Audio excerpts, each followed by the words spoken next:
उजनी धरणातून सोडण्यात आलेल्या पाण्याचे आमदार सुभाष देशमुख यांच्या हस्ते जलपूजन।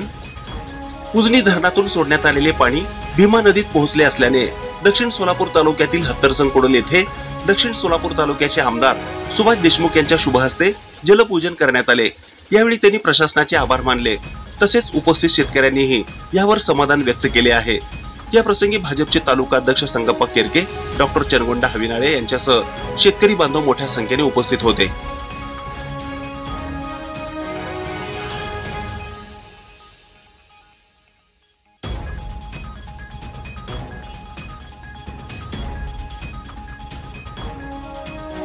ही बातमी संकलित केली आहे संपादक गुरुदादा गायकवाड यांनी।